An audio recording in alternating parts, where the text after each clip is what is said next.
Hello and welcome to another AIC video. Today we're going to be doing a video, and this is probably going to be over a couple days just because it's hot and it's outside and I don't want to be outside that long. A couple videos working on my 2020 F-150 XL. When I bought this truck, there were just a couple of things that it didn't have on it that I really wanted. Previously I installed cruise control, did a video on that. I'll link it down below. More recently, I installed some mud flaps. I wasn't necessarily going to install those, but I noticed that if I ever did anything that it was muddy or anything, the tire would throw all that mud onto the running board, and then you get out of the truck and just step on mud or dry and become real slick. So that was really to protect the running board from just getting gross.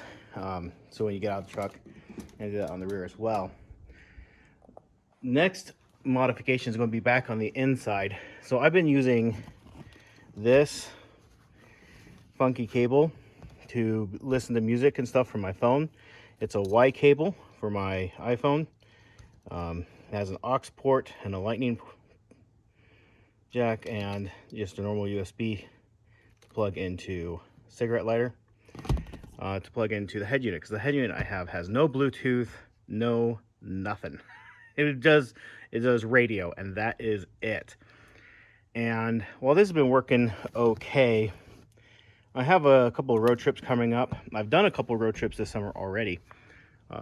Been out to New Mexico. I've been into northern Arizona a couple times, things like that. And so having the cruise control has been amazing. But what I really would like to have is my navigation on the screen. I don't like audio navigation. I just like having something I can quickly reference. That's just a personal preference. So I'll show you what I got in that pile over there. All right, so here are the parts we're going to install. I'll kind of go through them. This JVC was the cheapest head unit that was an iDatalink compatible. And we'll go over that here in a second. Cheapest one that was iDatalink compatible and had HDMI in. The HDMI in doesn't really matter, except for it's an option on this kit. I figure we might as well have it. So it is the KW-M785BW. I wish I had physical buttons, but they're just touch buttons, but I figure that's probably okay because I have physical buttons for like volume and skipping track on my steering wheel. So there's that. And get that out of the way. This is just an adapter cable specific to the JVC. So I think this works for several different brands that are all owned under this name. This is the iDatalink RR, big R, little r. What this does is it interfaces with the rest of the car, which allows the buttons to work. It communicates data from the vehicle to your head unit as well. So if you're going to be doing this, you can technically install a radio without this. You just lose a lot of the functionality. And iDatalink has this setup. Metra also has a similar setup, but it's not quite the same. I seriously considered the Metra. It's quite a bit cheaper, but I decided in the end to not go with it because I liked this better. The iDatalink keeps your controls, I believe, for the HVAC. It moves them up. Obviously, you lose this for the radio, but this on the Metra is like a soft touch button with a screen mess, and I really didn't like the way it looked. And I worry about its durability long term. To do this job, I think there's just 4 7mm bolts you have to remove. And I bought these, and because I have this kit, I don't think I have to, I think I bought this without needing to buy it. But these are a different way to fasten the wires together. If you're doing a like instead of doing twisting and taping or doing the connectors I've been doing that you need a heat gun to seal them up, you crimp and seal, these screw together to hold things in place. So I bought these because I thought, oh, this will be an interesting thing to try. Totally not going to use it on this, I don't think. We'll see, but I'm 90% sure I'm not. So there's a ton of videos showing you how to disassemble this, so I'm not going to show you how to do it. I am going to take it apart. You have to exchange some components from this to this for your HVAC controls. So I'll show that part of it, and then I'll kind of show some of the stuff you have to do inside, because there's a control box in here you have to change. Oh, the other thing that this does, a backup camera. This allows the backup camera that's built into the truck to work, and so that's another reason to do this one. Anyways, yeah, so let's go ahead and take this apart, and we'll get on to the next part. All right, so it's been 2 days since the last part of this video. I started this process on a Saturday afternoon. Sunday came and I decided not to work on it on a Sunday. And I also had to order some things to finish the job and wait for them to show up anyways. So I went ahead and did that. I will talk about these in just a moment.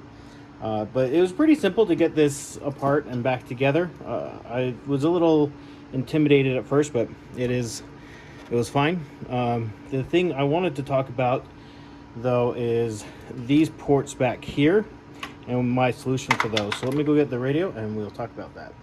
All right, so I have the radio here, and for the HDMI, when I looked on Crutchfield's website and on JVC's website, it said it was a mini HDMI, so I had pre-ordered this and I got it and it was wrong. This is mini HDMI, it's way too big.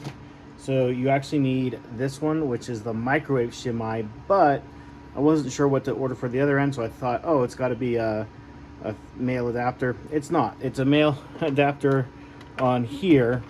So I've ordered the wrong cable now twice, and I have the correct cable finally on order and on the way. I live in a more rural area. Where I used to live, I could get stuff same day. Here it takes 2 to 3 days to get anything. So it's really frustrating. So hopefully it doesn't delay this too much. But there are 2 USB ports. I'll bring this up a little bit closer. We have a USB type C and a USB type A. I want to be able to use both of those, but the radio does not have any kind of USB type C on here. It just has the single USB type A. So I ordered this, which has a single male type A on this end to plug into here. And then on this end, we have a female type A that should plug here.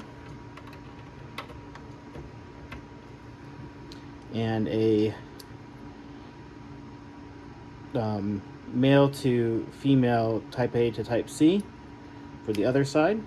And so I'm hoping that this would allow me to plug in 2 devices to charge.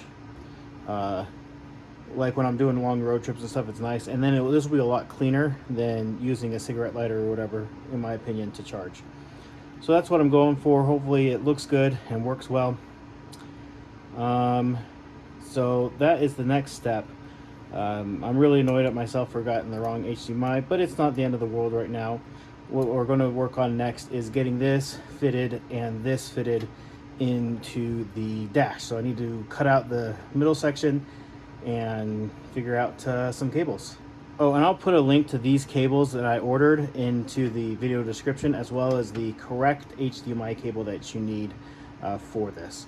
So if you're looking to buy these extra cables, there will be a link for those in the description down below. So just a tip as you go to install the radio, you're not going to get it screwed up perfectly the first time. I don't think that's possible because every radio is a little bit different. On the back of the bezel, there's these little black clips. I highly recommend removing them from the back of the bezel there, because you're going to have to put this on and take it off a bunch of times. And every time you do, if you leave those on, it's going to clip itself into place, and you're going to have to yank it off again. And I did that a couple of times. I'm like, this might break. So that's my recommendation. Take those clips off, make this job a little bit easier. Mine is just about perfect depth wise. I'm going to have to adjust it. There's a little bit of play. You see how these holes are more of an oval. I'm going to have to play with it up and down. It's perfect on this side, a little high on this side, but I'm actually going to remove it right now and start installing cables. So that is the next step. I just want to make sure that this was the correct depth before I started plugging stuff in. All right, so we got the radio installed, got everything wired up, except for we have one problem. My climate controls are not working. So we need to take this apart and see what I did wrong. I put the cables in the order that they said to, but I think that might have been backwards based off of how I took them out. So I'm going to double check that and see. The ribbon cables, I mean. All right, so I went and tested it, and I double checked the instructions. The instructions say to have the black side up, shiny side down, facing the board, which didn't make a lot of sense to me because the piece that pinches is behind there, and so it pushes up against this part where the pins are, and so why would you have the black side not, or excuse me, the black side does not have the pins.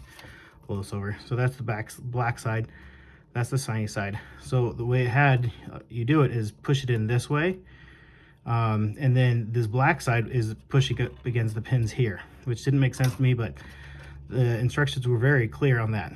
So I flipped the cable around, went out and tested it, and it worked. So I'm gonna go ahead and put it back together, and we'll button things up for now.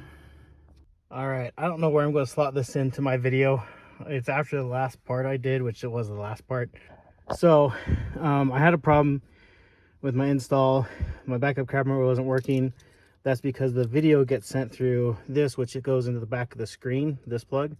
And so you have to plug this one wire in to this harness for the backup camera to show up on here, and that fixed it. I had taken this little wire, because there's a bunch of wires they say you didn't need that are included with the kit, so those aren't in use, and just to the side.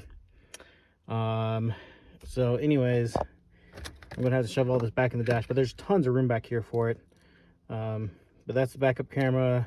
Here's the main connector, which connects to this connector, which connects to the custom harness for the JVC Kenwood, the same brand. And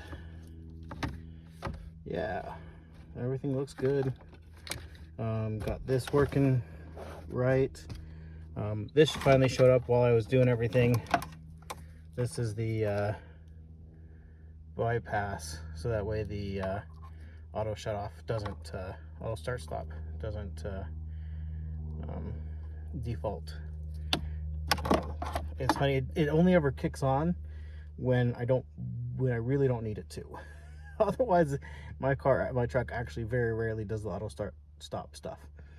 Anyways, yeah, so that's if your backup camera isn't working, it's because it's this for the 4.3-inch screen. So anywho, all right, there she is, mostly installed. I haven't installed the clip, so the fascia is a little loose still. I have a thing to disable this, or at least have it work in reverse to where I have to turn it on instead of turning it off.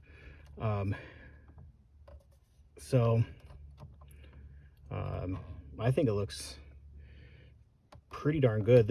I know it was a lot of money, but the way that this turned out, I'm very happy with.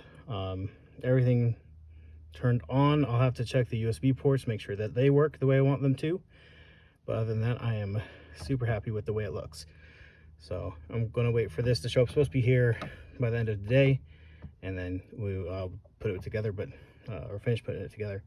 But as of right now, I'm going to call it good, and I think it looks amazing. Anyways, hope this helps somebody. I know I didn't do a complete install, but like I said, there's tons of those. So I just wanted to go through my experience with it. Anyways, thank you for watching. Hope you have an amazing day.